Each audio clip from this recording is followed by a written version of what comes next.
तो Wednesday session, forgiveness साधना का session is the day when we do unburdening. Unburdening का मतलब क्या होता है? अपने ऊपर से लोड जो होता है वो लोड को हटा देना। सो फॉर एग्जांपल आप इमेजिन करो, एक रेस है जिसमें 10 लोग भाग रहे हैं। एक बंदा है जिसने बहुत मेहनत की है, वो अच्छे से फास्ट स्पीड में भागता है, प्रैक्टिस वगैरह किया है, बट उसने क्या किया, अपने शोल्डर के ऊपर 10 kg का बैग रखा है। Right now he will find it difficult to win the race. मान लो वो 10 किलो के बैग के साथ साथ उसने अपने सर के ऊपर दूसरे 10 किलो का एक वजन रखा है। Again it will be difficult. Legs के ऊपर 5-5 किलो का, वो पता है वो एक सैंड बैग जैसा होता है, वो मान लो उसने पैरों के ऊपर लगा के रखा है। Again it will be even more difficult for him to run. भागने में जो स्पीड स्लो डाउन करता है वो लोड होता है, वो एक टाइप का वजन क्रिएट करता है। सिमिलरली अपनी लाइफ में भी हम जिस स्पीड से आगे बढ़ सकते हैं, उस स्पीड को स्टॉप करने में जो ब्रेक लगाने में रोल प्ले होता है, वो रोल होता है हमारे लैक ऑफ फॉरगिवनेस का। लैक ऑफ फॉरगिवनेस का मतलब क्या है? कि हम अपने माइंड के अंदर कुछ ऐसी चीजों को, कुछ ऐसी सिचुएशंस, कुछ ऐसे लोग, कुछ ऐसी कंडीशंस, उनको अपने माइंड में हम होल्ड कर लेते हैं, और उसकी वजह से हम फ्यूचर टेंस में आगे नहीं जा पाते। फॉर एग्जाम्पल, कई बार हम हमारे माइंड में see, even we can reflect within our selves, past में हुई किसी नेगेटिव सिचुएशन का या नेगेटिव इवेंट को हम अगर याद करें, तो हमारे माइंड में एक थॉट आता है, अगर मैंने ये नहीं किया होता तो आज ऐसी हालत नहीं होती, उस समय पे अगर मैं ये कर लेता तो मेरे लिए ये अच्छा हो जाता। पास्ट की चीजों को जो ऑलरेडी हो चुका है, उसको लेके जब हम परेशान होते हैं कि भी काश ये किया होता या काश ये नहीं किया होता, तो ऐसा होता या तो वैसा नहीं होता। जब इस चक्कर में हमारा माइंड फंस जाता है, हम जितनी स्पीड में आगे बढ़ सकते हैं उतनी स्पीड में आगे नहीं बढ़ पाएंगे। क्यों? Because it is a load. Wednesday के सेशन में, फॉरगिवनेस साधना में, हम क्या कोशिश करते हैं कि अपनी लाइफ में से जिस किसी भी चीज को हमने पकड़ के रखा है उसको हम ड्रॉप कर दें। Okay. Lot of times people get confuse कि मैं उस पर्सन के साथ मेरा कोई ना कोई तो नेगेटिव रिलेशनशिप रहा है और मैं उसको बहुत कोसते रहता हूँ, उसको बहुत कर्स करते रहता हूँ, और उसकी वजह से ही ये हुआ या वो हुआ। अब उसके साथ अगर मैं फॉरगिवनेस करूं तो क्या होगा? Two things will happen. जब हम किसी व्यक्ति को माफ करते हैं, जेन्युइनली और दिल से माफ करते हैं, तो पहली चीज होती है हमारे अंदर एक ट्रांसफॉर्मेशन आता है। That transformation is our own peace of mind. हमारे माइंड के अंदर पीस आएगा, हमारे माइंड के अंदर क्लैरिटी आएगा, and we will feel better in our life. ठीक है, पहला बेनिफिट है हमें खुद को मिलने वाला। दूसरा बेनिफिट ये होता है, स्पिरिचुअल पॉइंट ऑफ व्यू से, जब हम सामने वाले व्यक्ति को माफ कर देते हैं, उस व्यक्ति की लाइफ में भी पॉजिटिव ट्रांसफॉर्मेशन आने की शक्यता बन जाती है, वो पॉसिबिलिटी बन जाती है। अब वो व्यक्ति उस चीज को ले या ना ले, वो उसके हाथ में है। ठीक है, हमारी ओर से हमने वो पॉसिबिलिटी क्रिएट कर दी कि भाई मैंने तुमको माफ किया है, अब आपके पास एक लाइफ में पॉजिटिविटी को एंटर होने का रास्ता दिया है। अब उस पॉजिटिविटी को लेना कि नहीं लेना, वो आपके हाथ में। Right, we have no control कि भी उनकी लाइफ में पॉजिटिव ट्रांसफॉर्मेशन होगा कि नहीं होगा, बट होने के लिए एक संभावना हमने क्रिएट कर दी। Right, so these are the two very very specific benefits कि जो फॉरगिवनेस साधना करके होते हैं। पहला बेनिफिट, हम खुद पीसफुल हो जाते हैं, हमारी लाइफ सुधर जाती है। सेकंड थिंग, सामने वाले पर्सन के अंदर भी एक पॉजिटिविटी का पॉसिबिलिटी हमने क्रिएट किया। So these are two very important things. अब सेकंड वाले में हमको तो क्या अभी तक लग रहा था कि भाई इसने मेरे को परेशान किया तो उसको तो पनिशमेंट मिलनी चाहिए, मैं पॉजिटिविटी क्यों दूं?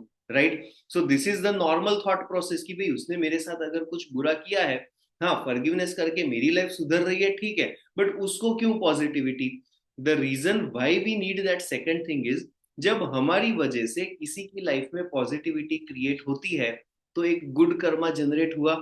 ये गुड कर्मा किसने जनरेट किया? हमने जनरेट किया।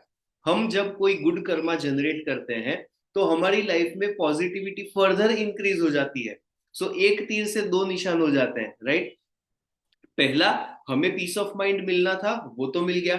दूसरा, उसको पॉजिटिविटी की पॉसिबिलिटी देके हमने गुड कर्मा जनरेट किए। Right? So spiritual point of view से जिसको सेल्फिशनेस कहा जाता है वो ये चीज है।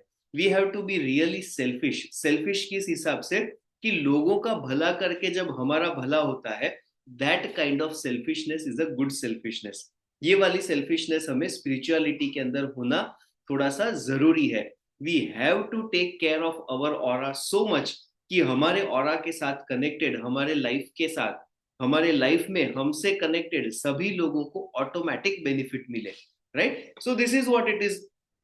मंडे को हम लोग करते हैं प्लैनेटरी पीस मेडिटेशन, ऑरा को बड़ा कर दिया, स्पिरिचुअल एनर्जी आ गया, गुड, एक्सलेंट, सुपर। अब वेनसडे को हमें फॉरगिवनेस करके इस ऑरा का प्यूरिफिकेशन करना है। जब प्यूरिफिकेशन हो जाएगा तो what will be the final product? बड़ा ऑरा, साफ सुथरा aura. So the aura is big as well as purification हो चुका है। ये दोनों चीजें हो गई। अब आती है तीसरी चीज। फ्राइडे को हम करते हैं इमोशनल हीलिंग। इमोशनल हीलिंग के अंदर जो ऑरा के अंदर स्ट्रेंथ है और प्यूरिफिकेशन है, उसका बेनिफिट फिजिकल लाइफ में लेकर आना, यानी कि हमारे शरीर को पुनर्जीवित करना, रीजनरेट करना। हमारे शरीर के अंदर कितने सारे ऑर्गन्स होते हैं, राइट? हार्ट है, लीवर है, किडनी है, डाइजेस्टिव सिस्टम है, लंग्स है, so many organs are there. ये सभी ऑर्गन्स को एनर्जी की जरूरत होती है। जब बेटर क्वालिटी की एनर्जी हमारे ऑरा में है तो हमारे ऑर्गन्स को वो बेटर क्वालिटी की एनर्जी मिलेगी। जब बेटर क्वालिटी की एनर्जी मिलेगी, अपने आप हमारा फिजिकल बॉडी जल्दी रिकवर करेगा। इसको बोलते हैं रीजनरेट होना। हमारा शरीर पुनर्जीवित होता है। So this is what we do on Friday.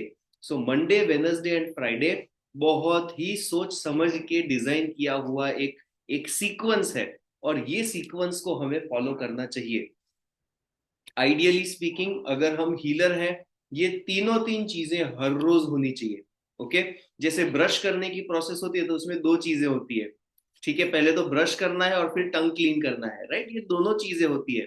सो कई बार कुछ लोग अगर ब्रश करना बहुत बोर होता है, सुबह एक बार ब्रश कर लिया, शाम को एक बार टंग क्लीन कर दिया, या आज ब्रश करो कल टंग क्लीन करो, चलो उतना खराब नहीं होगा, बट बेटर क्या है? दोनों चीजें रोज होना, right? In the same way meditation, forgiveness and healing, ये तीनों तीन चीजें डेली एक्टिविटी का पार्ट होना जरूरी है।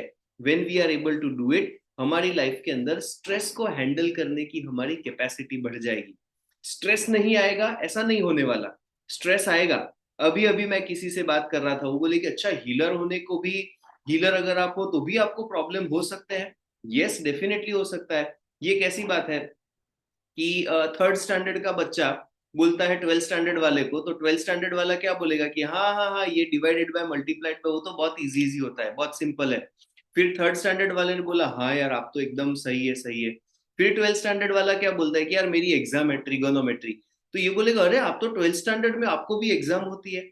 यस, लाइफ के हर स्टेज में एग्जाम होती है, और एग्जाम नहीं होगी तो लाइफ लाइफ का कोई मतलब ही नहीं है।